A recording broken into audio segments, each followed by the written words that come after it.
The Book of Genesis, Chapter 3. The Fall of Mankind. Now the serpent was more cunning than any animal of the field which the Lord God had made. And he said to the woman, Has God really said, You shall not eat from any tree of the garden? The woman said to the serpent, From the fruit of the trees of the garden we may eat, but from the fruit of the tree which is in the middle of the garden, God has said, You shall not eat from it or touch it, or you will die. The serpent said to the woman, You certainly will not die, for God knows that on the day you eat from it, your eyes will be opened, and you will become like God, knowing good and evil. When the woman saw that the tree was good for food, and that it was a delight to the eyes, and that the tree was desirable to make one wise, she took some of its fruit and ate. And she also gave some to her husband with her, and he ate. Then the eyes of both of them were opened, and they knew that they were naked, and they sewed fig leaves together and made themselves waist coverings. Now they heard the sound of the Lord God walking in the garden in the cool of the day.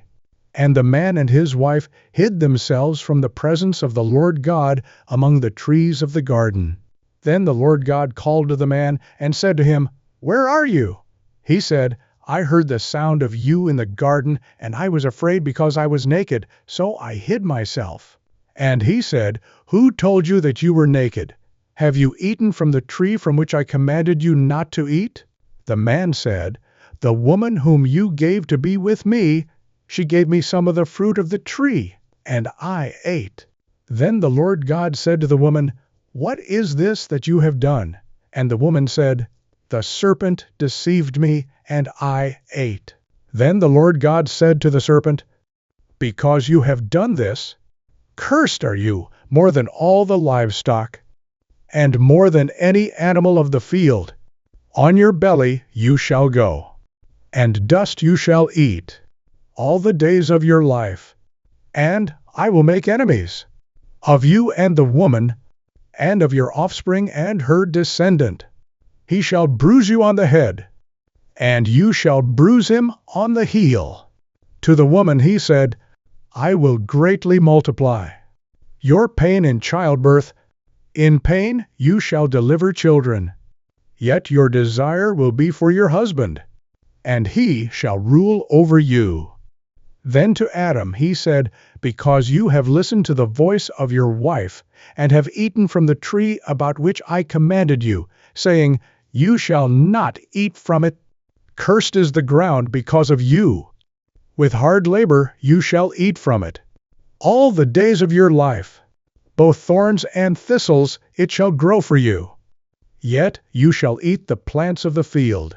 By the sweat of your face you shall eat bread, until you return to the ground, because from it you were taken. For you are dust, and to dust you shall return. Now the man named his wife Eve, because she was the mother of all the living. And the Lord God made garments of skin for Adam and his wife, and clothed them. Then the Lord God said, Behold, the man has become like one of us, knowing good and evil. And now he might reach out with his hand, and take fruit also from the tree of life, and eat, and live forever. Therefore the Lord God sent him out of the Garden of Eden to cultivate the ground from which he was taken. So he drove the man out, and at the east of the Garden of Eden he stationed the cherubim and the flaming sword, which turned every direction to guard the way to the tree of life.